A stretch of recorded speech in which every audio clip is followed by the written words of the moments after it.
This video is sponsored by Private Internet Access. Like a lot of you, I'm sure, I have a complicated relationship with Star Wars as it is on screen post Revenge of the Sith. The triumphs of small screen successes such as the Clone Wars and Rebels or spin-off properties such as Rogue One was offset by things such as the lazily cobbled together sequel trilogy, which seemed like a good idea for its first two entries before self-destructing thanks to The Rise of Skywalker. Or the barrage of fan service without a story and badly CGI'd Luke Skywalker that is some of The Mandalorian. So when the Book of Boba Fett was announced, I didn't really care at best, and I'd say I was flatly against the idea of the show at worst. To be honest, I've never really wanted a Boba Fett show or movie the way many of you I'm sure have. Boba has always been a supporting character to me, one who kicks ass and occasionally has a beefy subplot, but who doesn't work as the lead of his own project. This show and all of the lead up to it honestly felt like an excuse to just revel in the badassness of everyone's favorite helmet.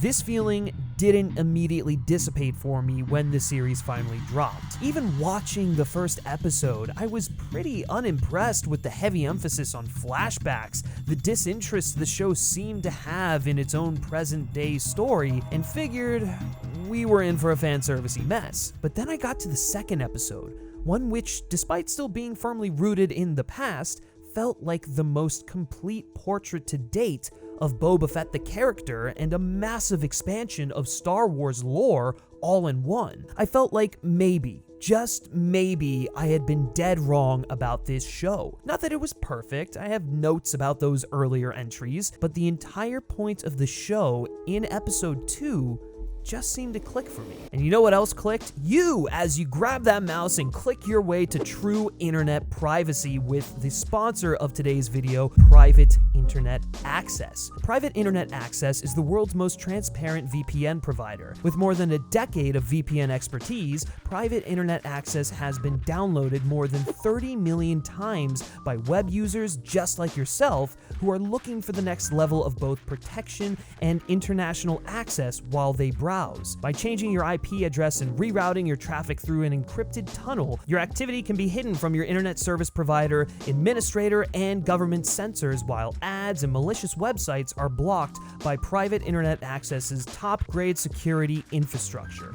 Private Internet Access's software is completely open source and the most customizable VPN on the market, allowing you to tailor your VPN experience precisely the way you want it to be. It works with all streaming services, allowing you to access whatever you want to watch, regardless of region locks. Private Internet Access never records or stores user data, with their no logs policy having been challenged and proven genuine multiple times. The best part is, you can protect up to 10 devices at once, which is more connections than most other VPN services, giving you the most bang for your buck. So head to Private Internet Access through the link in the description below to get complete digital privacy for less than $2 a month and 4 extra months free. There's even a 30-day money-back guarantee and a highly skilled customer support team who are available 24/7. So don't sleep on this. Click the link in the description below and browse safely with Private Internet Access. And thank you so much to Private Internet Access for sponsoring this video. Now, since we're all set to ride the waves of the internet like Din Djarin in a Naboo Starfighter, here's the big question. Did my initial enthusiasm hold through the rest of the show's run? Well,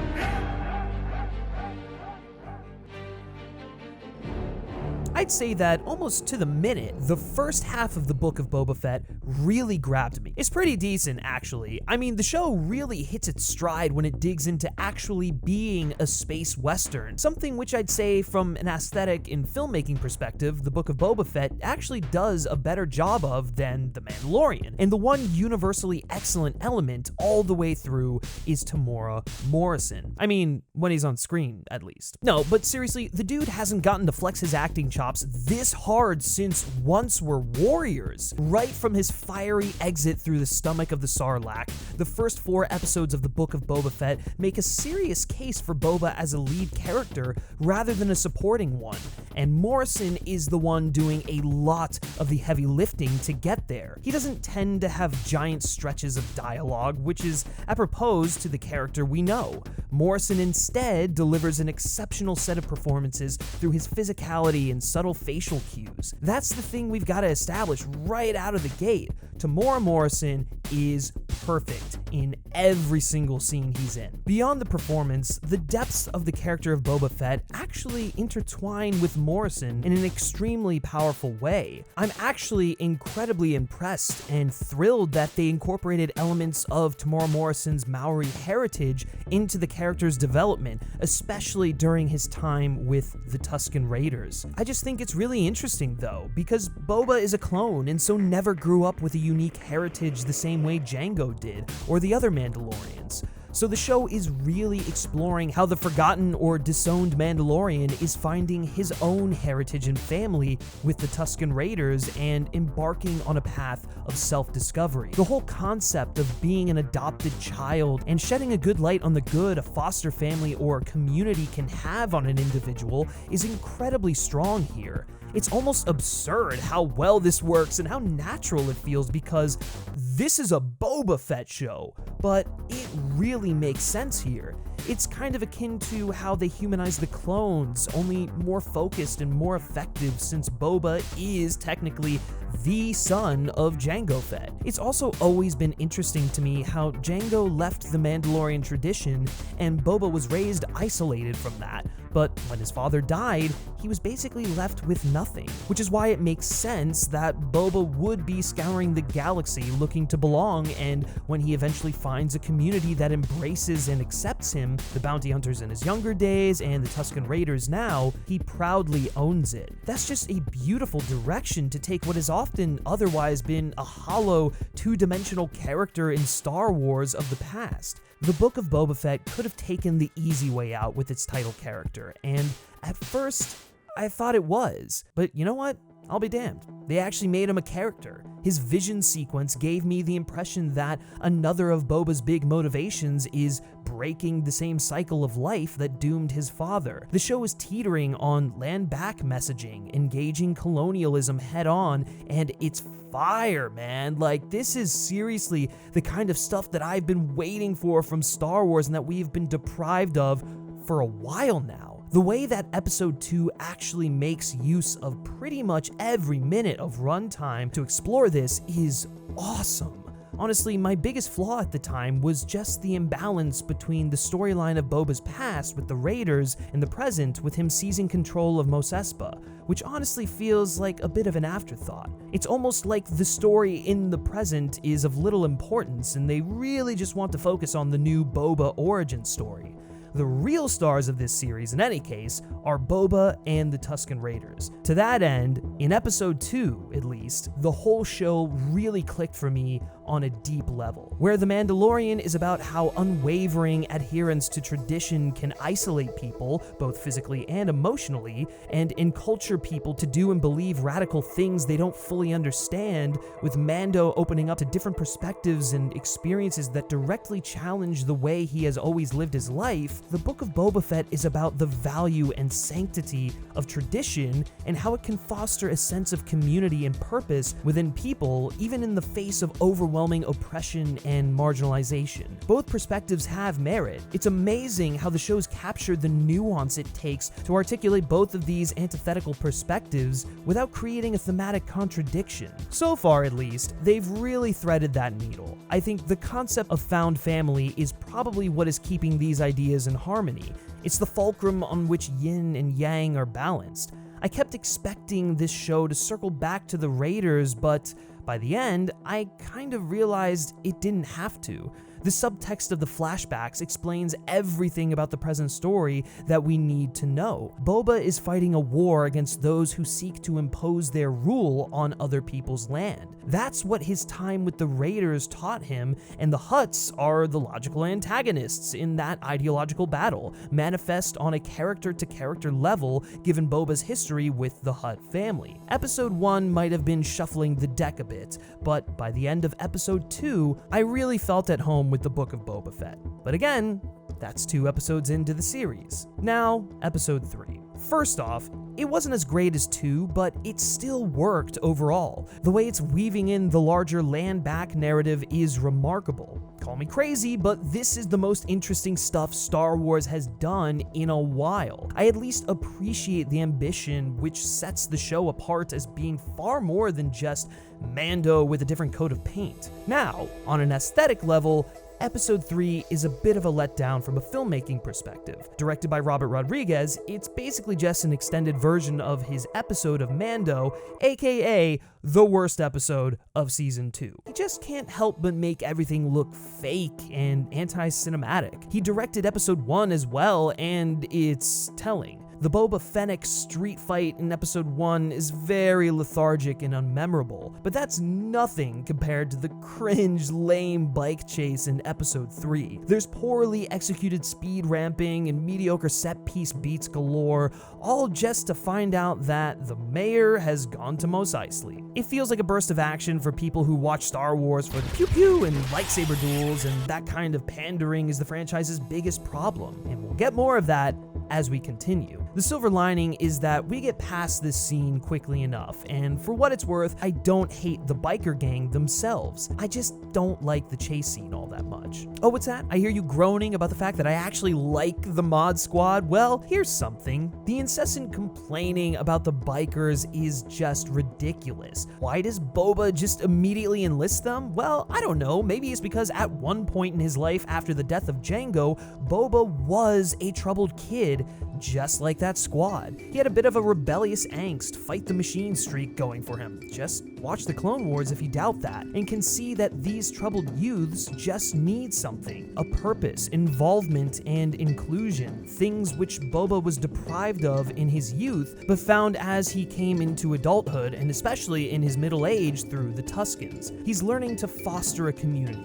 So yeah, when he sees these cybernetic, out-of-place teen hipsters, whatever you want to call them, it makes sense that he would take in the outcasts regardless of their ability to fight and foster them. And for those of you who aren't crazy about their outward appearance, let me just say this. It's like those little hipster pockets in traditional towns or cities. Their outward appearance has ostracized them among their community on Tatooine. Let go of the sacred sameness you think of when you think of Star Wars. It can be more than just gritty earth tones and violence for the sake of being violent. God forbid they do something interesting with characters or something that's actually in line with who plenty of canon material has shown us before. I can't imagine not understanding why Boba recruits the gang, unless maybe you've never seen Clone Wars. But even if you have no knowledge of Boba's personal history, he has been very clearly defined on screen as an egalitarian, someone who is looking to break tradition to make unorthodox allies, rather than just reinforcing the status quo. Maybe I don't love the look of the Vespas or the gang. Maybe it's in line with the 50s pastiche stuff in the prequels, such as Dex's Diner, but it doesn't mean the gang don't work as characters just because I don't like their design, and it definitely doesn't break the entire episode for me. The overall narrative purpose the gang serves is strong enough for me to overlook some meh design choices and a crappy action sequence. And so we arrive at the calm before the storm. Just when I thought I was out, they pulled me back in. If Boba's gonna get pulled back into the fight, into violence, he's going to work for himself and make the decisions that won't get him killed. I love that line Boba has about being tired of working for men dumb enough to get him killed. And then he directly talks about the Sand People and the remarkable things they've done and are capable of. They're smart, tactical fighters. It's a nice contrast to how they and some of the other Star Wars characters have largely been portrayed, flipping that whole idea of them being quote-unquote savages. There's also the notion that Boba's armor is the only thing people respect about him, when the armor isn't necessarily who he is.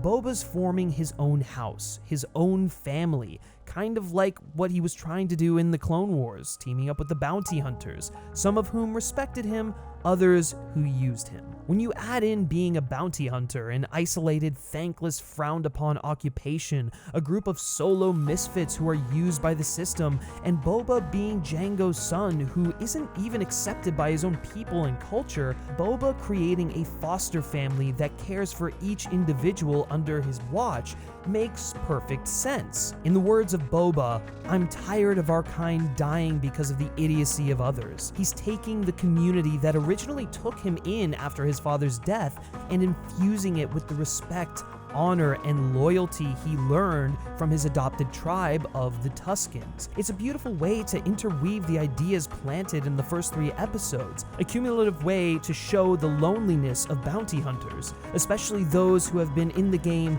for so long. You can only get so far without a tribe, and there it is, the whole mantra of the show. I love how Boba makes a pact with the other factions on Tatooine, taking it to the Pike Syndicate, who are sucking the planet dry of their resources. I think the only thing I was struggling with in this episode is how he's not necessarily asking the other families of Mos Espa to get involved, but to remain neutral while he basically goes to war with the Pikes. I mean, on one hand, I get that he thinks them too concerned with their own self-interest, so he's only asking the bare minimum, but on the other hand, is it sending the right message about neutrality if he goes to war alone? And as the series progresses, we see how this message evolves, and thankfully, in the finale, the series condemns this messaging and shows that neutrality in this situation is basically about as good as alignment with the Pikes. But again, we'll get to that finale later. Up until this point, up until episode 4, the Book of Boba Fett had fully won me over. Right up to when Boba said he needs muscle and the Mandalorian theme started playing. Then, I got very, very concerned.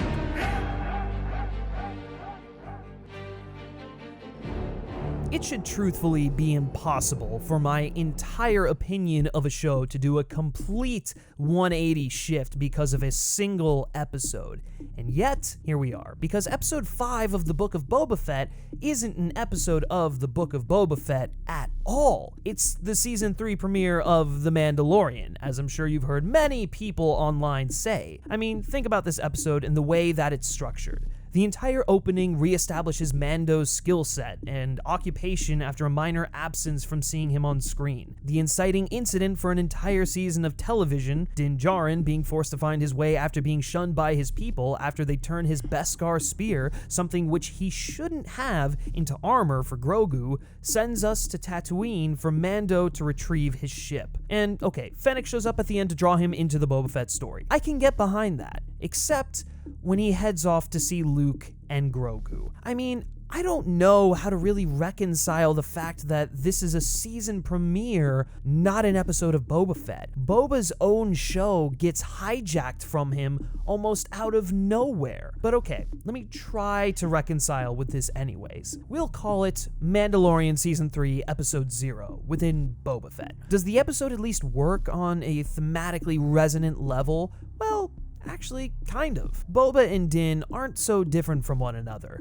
Din gets his bounty at the start, but frees the slaves and lets them have the bounty's wealth. Din knows what it's like to be a slave himself, to something that masquerades as a higher power so that it can threaten to quash anyone underfoot. Din is wrestling with the very issue of religious trauma, dedicating himself to a belief out of a sense of belonging and being burnt by it time after time. At the same time, Din is feeling lost in the wake of letting Grogu go with Luke. All he feels he has now is the way, doubling down on bounty hunting and his people/religion. And he even loses the latter after they expel him. The Order condescends him. Mandalorian steel is meant for armor, not weapons, the armorer insists. A paradoxical assertion. If you don't need weapons, why do you need armor? The Darksaber is a more noble weapon for you to wield. The whole idea of what is declared sacred being aggressively upheld. Din abides by the armorer's decree and decides to turn the spear into Beskar armor and deliver it to Grogu, but the armorer adds that a Jedi must forgo all attachment, to which Din responds, "That is the opposite of our creed. Loyalty and solidarity are the way." This ties into the idea of the paradox of a Mandalorian Jedi that they worship. one who wields the Darksaber. Din duels Paz for the saber, since Paz's ancestors built the saber, and so he feels it's his birthright to wield. It would be better in his hands. The Mandalorians are supposed to operate with unity and solidarity, yet Paz is fighting for his blood family. And instead of that near splintering being censured, Din, the one who has devoted himself entirely to the way, is the one who is shunned for having removed his helmet. The whole thing is kinda messy, but it touches on the ideas of how rooted one's identity is in their equipment and code that Boba struggles with. It's a parallel to how the Mandalorians don't consider Boba one of them either because of what he represents. Din wants community, a family, a sense of belonging similar to Boba. Boba found that in the traditions of the Tuskens, ones that are far more spiritual than the fanatical cult or overbearing religion that is the Mandalorians, and is building a community, a family of his own. But you see, I don't think this connection fully lands though, because we never see Boba in the episode. We never get to really explore the direct counterpoint that would drive the similarities home. It's just kind of sitting there in the ether. It's mentioned on a very surface level and then sort of abandoned. It's also interesting we got one episode of Boba going back to save his old ship, followed by an episode of Din building a new ship from old parts. But ultimately, while Chapter 5 is an effective episode on its own of examining the Mandalorian culture and religion, and should at least be admired for touching on how it's the very thing that ostracized Boba, even Jango to an extent, it feels more in line with Din's journey in The Mandalorian than it does the Book of Boba Fett. And so the episode ends with an incomplete connection to the larger show, instead continuing on with the next step in Din's story. And that's where the threads holding this show together go from slightly frayed to broken.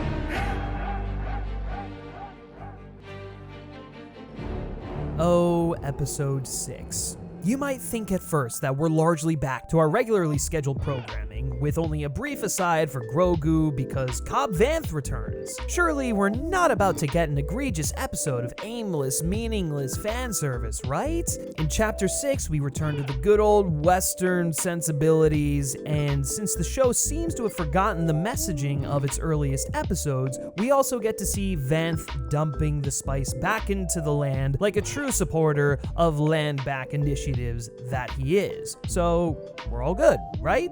Nope, no, we're not. No, because we're still in season 3 of The Mandalorian. Do you love CGI Luke Skywalker? Well, be prepared to spend the lion's share of this episode of the Book of Boba Fett with him. I don't think this can even be accused of being a Mando Season 3 placeholder like the previous episode was. I think this episode just flat out doesn't know what show it belongs to at all. It's all over the place, and look, I like seeing Mando go to Luke's planet and try to find Grogu, but this has gone so far beyond Boba Fett. It'd be one thing if he went there, delivered the armor, we got a cute little Baby Yoda cameo, and then returned to the show. But this episode spends like 3/4 of its runtime on Luke's Jedi training planet. We get such brilliant moments, such as the carbon copy of Luke running with Yoda on his back in Empire, stilted NPC dialogue. The galaxy is a dangerous place, Grogu.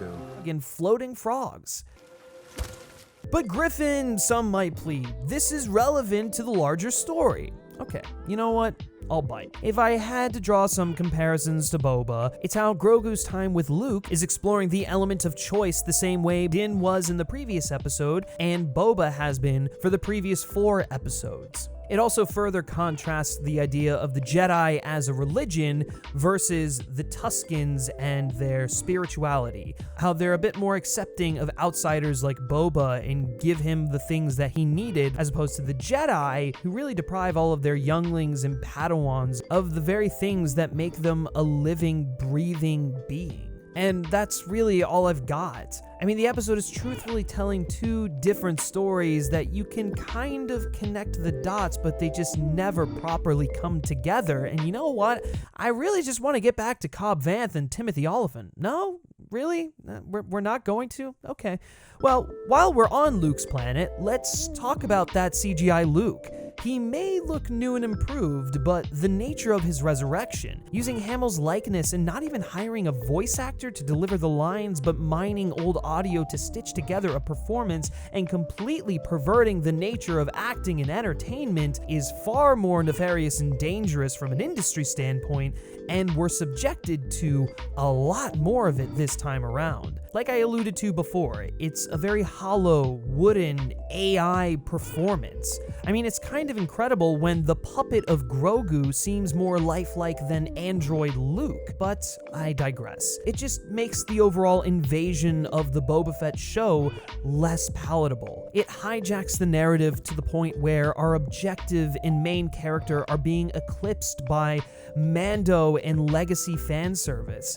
It's honestly like someone's fan film, as if people who think The Mandalorian is the only good Star Wars we've gotten in the past quarter century just hijacked the franchise for an hour. But you know what? Okay, there's a lot of padding here, but we do get a little hint of the orphan narrative from Grogu, about how his mentors were killed during the Great Order 66 Jedi Purge. Maybe there's actually a way to tie this into Din and Boba's arcs and create a stronger narrative. Maybe Ahsoka. I didn't expect to see you here. But you know what? Never mind. Nope.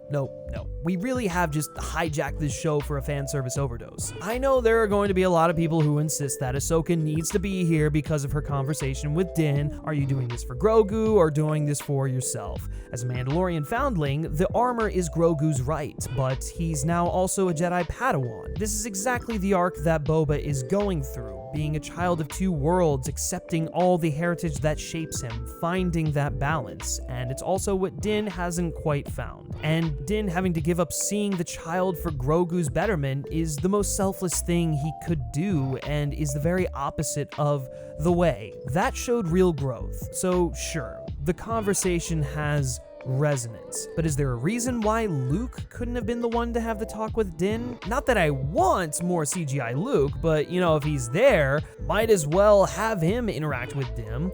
I also just don't want characters showing up for the sake of showing up and getting a specific reaction out of fans watching the screen. Finally, after what feels like an eternity in Luke land, Mando meets with Boba, who doesn't say anything to him. We get a briefing scene that just re-exposits information we got in episodes 3 and 4. Almost like the filmmakers realized that we've probably forgotten about the real story at hand here after 2 episodes of a detour, and it's delivered entirely by Fennec. And you know what? That's cool, but I also wish that Fennec just had more to do here. Her character is completely shafted, not just in this episode, but in the finale as well. She's just there to be a badass companion to Boba, and also the person who's just going to continuously mission brief everyone on the plan. And you know what? That really bugs me, because Fennec is a fascinating character with a really interesting dynamic with Boba. And because Boba, the title character of this show, has been shafted by said show, it further shafts Fennec, who is his right-hand partner in this. But after the briefing, Din says, cool, I'll get in touch with Mos Pelgo, and leaves. Were you looking forward to seeing Boba Fett in this episode of Boba Fett? Well, I hope you enjoyed those 30 seconds of silence, because that's all you get. Why? Just because, I don't know, apparently the filmmakers realized that all people cared about was The Mandalorian, and you know what?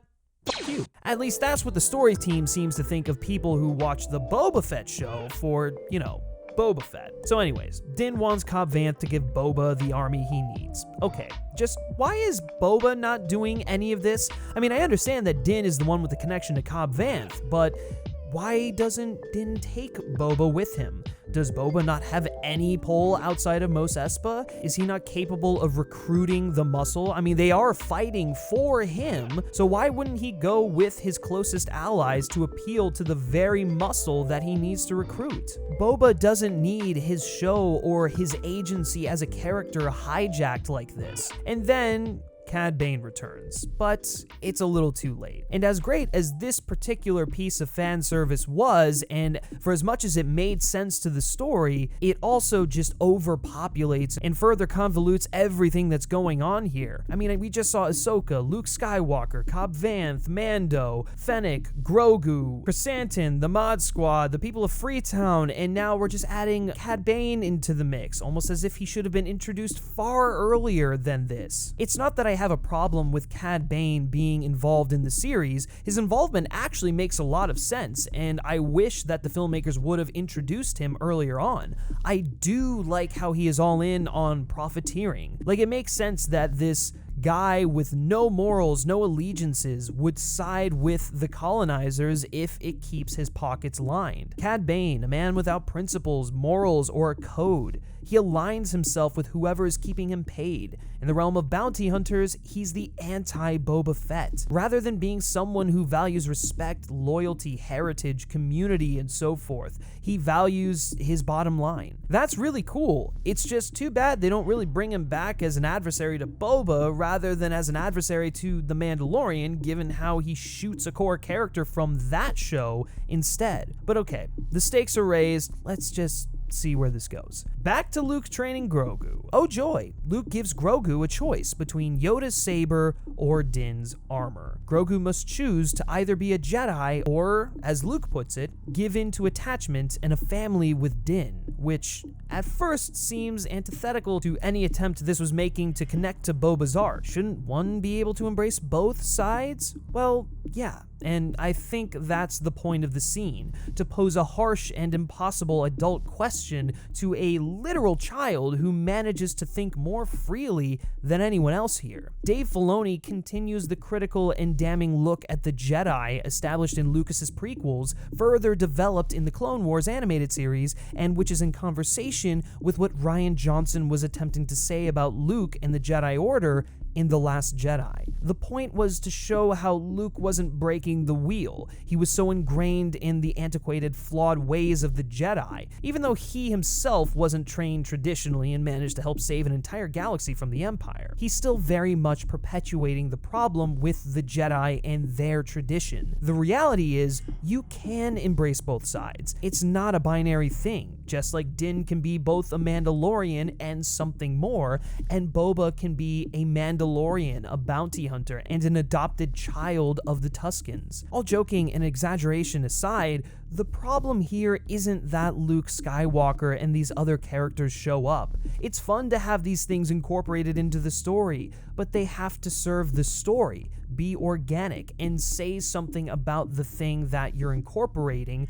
Otherwise, it just becomes a big fat pile of why. And while they do try to thematically link Luke and Grogu to what Boba and Din are going through, it's so detached and only further muddies up a convoluted and aimless story. Why have them hijack over half an episode of the main character's narrative? Especially when the threat of Cad Bane, a direct mirror to Boba, has just barely been introduced, and anyone who isn't a Clone Wars fan has absolutely no knowledge of their prior history. And not only shafts Cad Bane in his first ever appearance in live action, but it deprives Boba of having a meaningful confrontation with his longtime enemy and former mentor. That accomplishes nothing. All of the fan service, all of these characters serve to be a brief dopamine rush, and then, on repeat viewings, I think just becomes a bit more meaningless and misplaced. The first time you watch an episode like this, it leaves you on a high. I get it. It's like a last-minute roller coaster ride to keep you at the theme park one day longer. You just remember the feeling of seeing the characters, the iconography, and it elicits that specific response. It doesn't even matter what the show is about, truthfully. It could be about Plo Koon, and then halfway through, Anakin shows up, and then that's all that people talk about, and it's the greatest episode of Star Wars anything ever made. It upstages anything that came prior. It's a formula to benefit the film or show because everyone leaves on a high. It's not even the first time they've done this. It was all over Mando Season 2, and now it looks like the standard for Disney Star Wars moving forward. And I really wish that wasn't the case.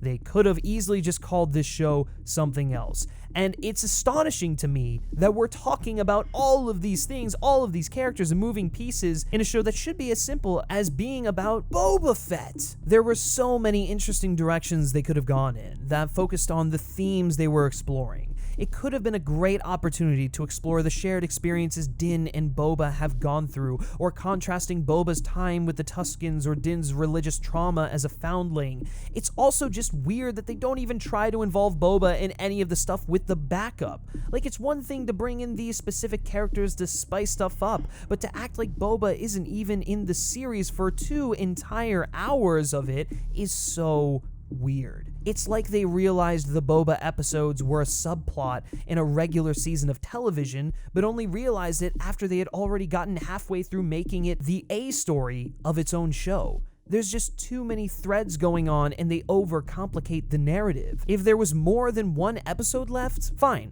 I could believe they'd pull it off, but it's crammed so tightly. Maybe it has to do with the expectations we went into this show with, but those were caused by the name of the show. Boba Fett was the draw, in theory, so he gets top billing. And yet, they end up focusing so heavily on Din Djarin.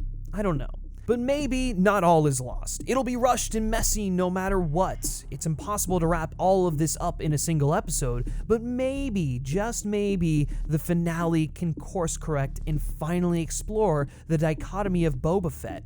Present Boba with an adversary from his youth, someone whose history has already directly affected his own. I mean, even the notion of Bane calling Boba Fett a ruthless killer, one who aligned himself with the Empire, who suddenly discovered a conscience, is an interesting dilemma to present Boba with. How will he come to terms with that? You present him with the mirror version of himself. Cad Bane is everything bad about the bounty hunter occupation and even Boba himself. On top of that, the Pikes are inciting a war to occupy Tatooine. Tie it directly back to Boba. Make Boba an active participant in his own story. It'd be an organic conclusion and service Boba's land-back themes. A few tweaks and this finale could be explosive, right?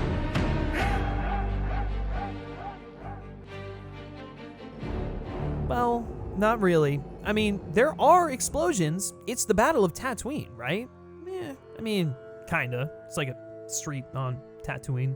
But it's an extremely aesthetically unsatisfying battle. This show is profoundly uncinematic, and honestly, outside of the direct Western homages, it's just really ugly. As I watched the Book of Boba Fett week to week, I've tried putting this on the back burner for a lot of this season. But you know what? Holy shit, guys, get someone with a cinematic eye to direct these action sequences. Between badly executed speed ramping, lethargic pacing, zero stakes, characters literally get shot dozens of times and survive.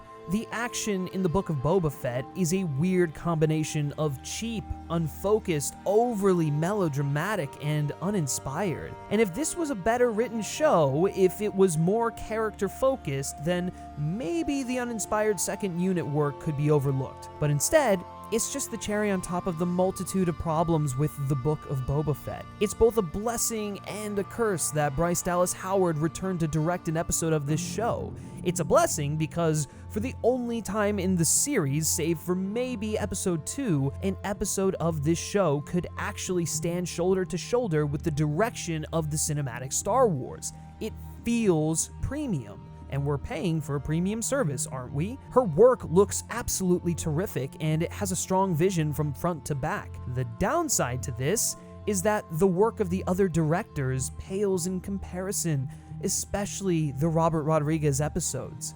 I love and respect the hell out of Robert Rodriguez, truly. I'm not just saying that. He's an inspiring success story, and his run-and-gun, low-budget guerrilla style of filmmaking works really well in the right context. I just don't think that right context is Star Wars. Or at least not Star Wars as this show wants to be. If we actually stuck with Boba Fett and got to have our spaghetti western Boba show that was marketed to us and truthfully promised to us in a couple of the episodes, this may or may not be true, but on screen, it feels like he's so far out of his comfort zone with explosions and CGI galore that it just collapses under its own weight. which is actually bizarre considering that Alita Battle Angel is a pretty competently made film, especially from a visual standpoint. For better or for worse, it's as chaotic and cheaply shot as a child playing with their action figures in the backyard. To some, that may be endearing, such as when the Rancor is going full Godzilla.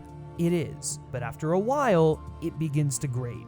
The action tends to be like a bad episode of Power Rangers, overly steeped in silly melodrama and try-hard shots that think they're far more badass than they truly are. Where's the use of color? Where's the interesting and coherent camera movements? The pacing? Forget about it, because it's all gone out the window. There isn't a single moment to breathe or soak in the emotionality of what's happening. It's nothing more than noise on screen that barely grazes the broad strokes in order to put some finality to the story. There's simply too much going on. Too many unnecessary moving parts that ultimately diminish the emotionality of the resolution. In other words, the action in the Book of Boba Fett is a goddamn mess. And you know what? So is the show.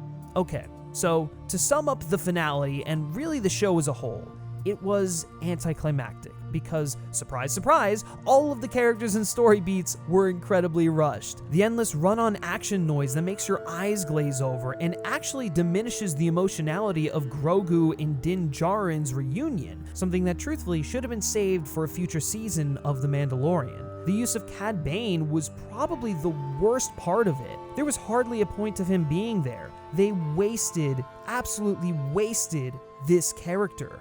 I wanted so much more from his interactions with Boba. This, Boba v. Cad Bane, could have been the major conflict of the show. It would have fit the Western vibes perfectly. This showdown that you're anticipating over several episodes that gets its high noon moment, its payoff in the climax.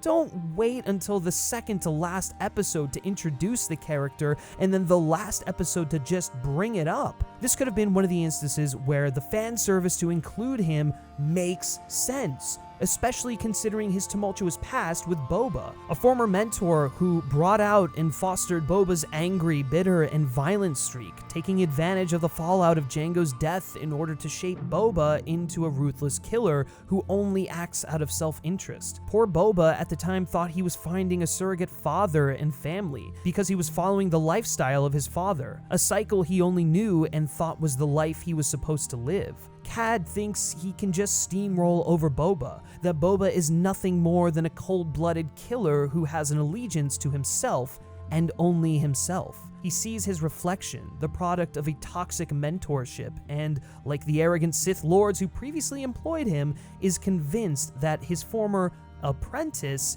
is only fooling himself and that they are what they've always been. Personifications of a cycle of violence that will never end. The Sergio Leone-inspired standoffs we get between Cad Bane and Boba Fett constitute the best 1% we get of the entire finale, because it's the stuff that has real emotional consequences. It's the dichotomy between a lawless, selfish lone wolf and a clan founded on mutual respect and honor. On paper, those moments should resonate strongly. Had they introduced this dynamic earlier in the series and laid the groundwork to explore that relationship, the emotional intent would have landed. But because this show was so unfocused and we wasted 2 episodes on The Mandalorian and other fan service characters, Boba's growth and progression were cut off at the knees.